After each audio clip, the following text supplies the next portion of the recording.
When Gran Turismo was published in North America for the PlayStation in 1998, racing fans were introduced to what is arguably the best racing simulation series in video game history. Gamers took the wheel in the most realistic racing simulator available, thanks to Pulse Entertainment and Sony Computer Entertainment. This Gran Turismo review is helping us obtain our license. My Gran Turismo review is all about sheer speed, handling, and tons of revving, no nonsense narratives or storylines. Gameplay of Gran Turismo. Let's start by discussing what makes Gran Turismo unique. When Gran Turismo first reached the market in 1998, gamers were astounded by the attention to detail, gorgeous graphics, realistic sound effects, and sheer number of automobiles available. The PS1 version of the game is gorgeous. Although polygons aren't always beautiful, Gran Turismo refined each one into an almost flawless combination of strength and beauty for each automobile model. Even now, more than 20 years after Gran Turismo's release, I am blown away by the game's opening intro. The soundtrack, cars, tracks, and graphics are all at their best in this brief preview of what's to come in the game. I find it difficult to believe that any gamer in 1998 could refuse to play Gran Turismo if you showed them the beginning. Simulator and arcade modes are available in Gran Turismo. The arcade mode effectively offers a race now mode, unlike other arcade racers where you would typically see boosts, turbos, or anything absurd. If you are too impatient to progress through the simulation's career mode, it provides you with some tracks and cars to race on. Given how challenging the simulation mode is, it's wonderful to have this choice. Gran Turismo almost makes me think of the Souls driving simulator. The majority of players won't be very good at first because it's so realistic. I was shocked by how bad I was because, in middle school, I used to enjoy playing Gran Turismo 3. I had to spend a lot of time learning the track and the automobile for my Gran Turismo review. It wasn't sufficient to simply know when to stop. You needed to be aware of the vehicle's weight, front or rear wheel steering, acceleration rate, and track surface texture. There's a lot to learn and it will take time to get there. As I was competing in my Gran Turismo review, I had some surprises. First off, your car's speed, acceleration, handling, or any other specifics cannot be improved by purchasing any parts. I was accustomed to purchasing upgrades to make my cars faster in Gran Turismo 3. In the original, there was nothing like that. In Gran Turismo 3 or maybe 5, Sunday Speedway was a godsend. I can't remember since they blend together, but I used to race on it to make money.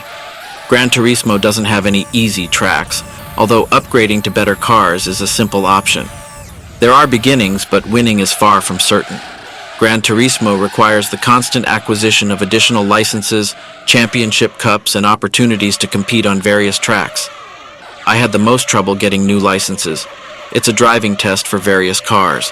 You must successfully pass tests to obtain a license, such as stopping the automobile in a particular area or finishing in a predetermined amount of time. Although it seems simple, it's not. This is where getting a handle on the automobile and the track is important. To master some challenges, I had to play them again 20-30 times. Before competing, you must pass several tests to obtain a license. I lacked the patience and ability to perfect every one of them. Any auto lover would adore Gran Turismo because it is a game that is actually about driving simulation. Gran Turismo flooded players with 140 vehicles to collect and compete in races in 1998. Even now, given that much of it would now come as DLC, that is a sizable amount. Another disgusting reason why contemporary gaming is bad. There are 11 racing tracks, and because they can be turned around, there are a total of 22 different racing scenarios. Gran Turismo made sure that anyone willing to invest the time to master that much content would be rewarded. Gran Turismo took the development team 5 years to finish because it was so challenging to make. In the end, it was all worthwhile because it succeeded in achieving its goal of being the greatest racing simulator in the world. Recollections. When I was a child in elementary school, I briefly played Gran Turismo. It was owned by two of my buddies, but we didn't play it very often because it was too challenging and not arcade enough for our unsophisticated minds.